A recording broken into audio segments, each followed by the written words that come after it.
Our presentation is on the pH levels in the intertidal zone and its effects on organism habitation. I'm Emberlynne. I'm Angie. I'm Nori. And Ashley. Okay. To begin, we came up with our research question is, how does the pH in the intertidal ecosystem on the coast of Maine change throughout the tidal cycle? And in correspondence, how does the pH level of a specific area affect the type of species that live there?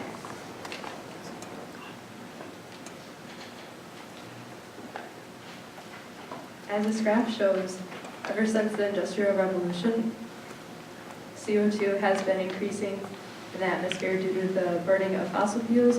CO2 has been the major cause for the greenhouse effect and global warming. But for this project, we are focusing more on the other CO2 problem, ocean acidification. Ocean acidification happens when the ocean absorbs CO2 in the atmosphere. When this happens, the CO2 combines with the ocean water, and it can, CO2 combines with the ocean water, creating chemical reactions that take place, which forms hydrogen ions. And while the hydrogen ions are formed, our carbonic ions are being decreased. When this happens, the carbonic ions help build the shells and other calcium carbonate structures. Alright, so we looked into some previous research done by the California State University. It was mostly about the effects of ocean acidification on marine fauna and ecosystem processes. So it was about how increasing levels of CO2 in the ocean are altering the resources and negatively affecting the growth and health of marine life. The authors discovered that the ability of pteropod mollusks to make calcareous skeletons was being affected by the chemistry of the ocean, and specifically the acidity. Although the research was very thorough in the effects of ocean acidification, it failed to note whether the pH changes at different points or places in the ocean, and how this affects where organisms tend to want to live. The research we've done follows the pH in the intertidal throughout the tidal cycle. The data includes different locations in the intertidal and shows acidity in relation to time and distance from the rack line. Our research will allow for more insight into how marine life is being affected by the lower pH caused by carbon emissions, and how the change in their natural habitat is forcing them to change their methods of habitation. Based on this information, we came up with the hypothesis that as the tide comes in, the pH levels will increase, and in addition, organisms will be more likely to inhabit areas with a higher pH. Alright, so to collect our data, we went to 3 different sites. We went to Giant Stairs on Orr's Island in Harpswell, Maine. We went to the Rachel Carson Preserve in New Harbor, Maine. And we went to Recompense Beach in Freeport, Maine. However, we did not use the data we collected at Recompense. We used it as a trial day. We studied 4 quadrats at Giant Stairs and the Rachel Carson Preserve. Each location included 3 tide pools and 1 open ocean quadrat. We collected pH, salinity, temperature, and amount of organisms, and checked each quadrat twice at Recompense and 4 times at Giant Stairs and Rachel Carson Preserve. And then we returned to the farmhouse to analyze our data.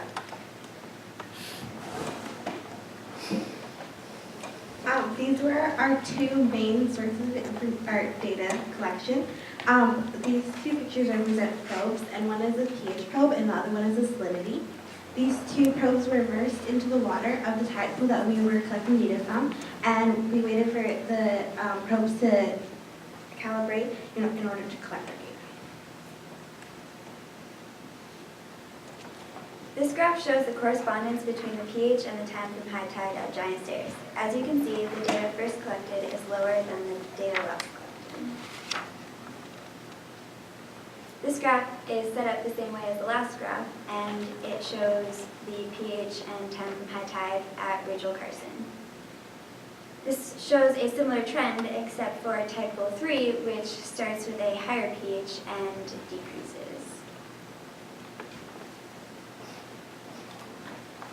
Like Ember explained before, most beginning tide pools had a lower pH level than the ending tide pools.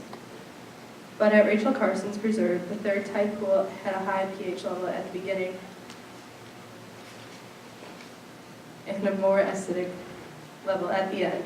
This could be because the placement of the pool was more elevated than the other two tide pools. So the other tide pools would have had less time being submerged in ocean water, which is more acidic. It could also be because of the rate of which autotrophs take in CO2.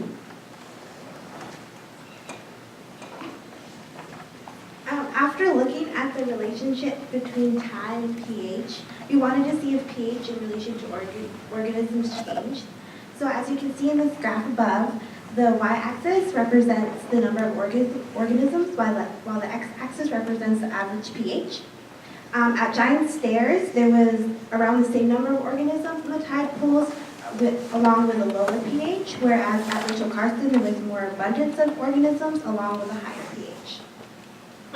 From this graph, we can see that there are no clear relationships between these two factors, but there might be other factors that could be involved in this equation, and that this could lead to further research. All right, so once we discovered that the pH was increasing as the tide went out, we wanted to investigate why this might be. We thought there could be a connection between pH and the number of autotrophs, because autotrophs are organisms that take in inorganic materials such as carbon and create energy for themselves. So this graph shows on the x-axis the change in pH from our first check to our last check, and number of autotrophs on the y-axis. So you can see that there's no real correlation between the two, so we decided that there must be some sort of other variable at work here. Another possibility is that it's not the number of autotrophs that would affect the pH, but the rate at which they take in carbon in proportion to the rate at which other organisms give off CO2. Okay, so our data showed that as the pH increased, the time from high tide also increased. However, there was no clear correlation between pH and number of organisms and pH and number of autotrophs. So this means that there is some other factor at work here that is affecting the pH and causing it to increase. As I stated before, a possible explanation for this is the rate at which organisms in tide pools take in CO2 and give off CO2. The data we collected is useful to the scientific community because it fills the gaps left by other researchers. By collecting the pH levels throughout the tidal cycle, we've allowed for a new discussion about the effects of CO2 emissions and how it influences the oceans as well as the organisms in it.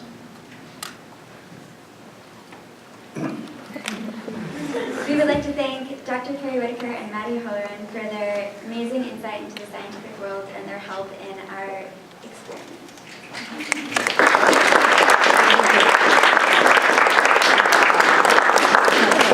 Any questions?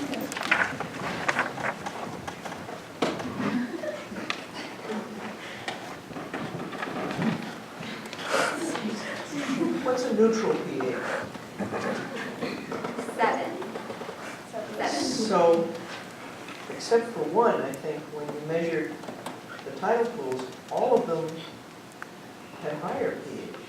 So they're more acidified? Basic.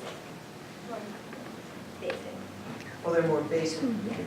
So pH and acidity are opposite, so that the pH is higher, the acidity is lower. Okay. Yes. Any other questions? Do you get horribly disappointed when there's no correlation? A little bit frustrated, yeah. But if we were to do more research, I would definitely want to investigate what other factors are affecting the pH levels and why they're changing. Question. Do you think it would have made sense to take a sample of water and just let it sit by itself to see if the pH changed? That would be interesting. No tide coming in or out, just the longer it took for, Yeah, I think that would be an interesting experiment to do Yeah. in further Could be a research. physical. Certainly. Is it possible that the change in the CO2 levels at the pH, the salinity, and possibly the study that was before yours about the nitrogen has made it more, make it easier for the invasive species to thrive there? As certainly as possible. I don't think we don't have the information to necessarily come to that conclusion right now, but it's a possibility. I have one more quick observation. Don't be discouraged when you don't have something that's significant. I've been through a whole summer-long research projects, no significance. I mean, that in and of itself is an interesting finding, right? Thank you. Nice work.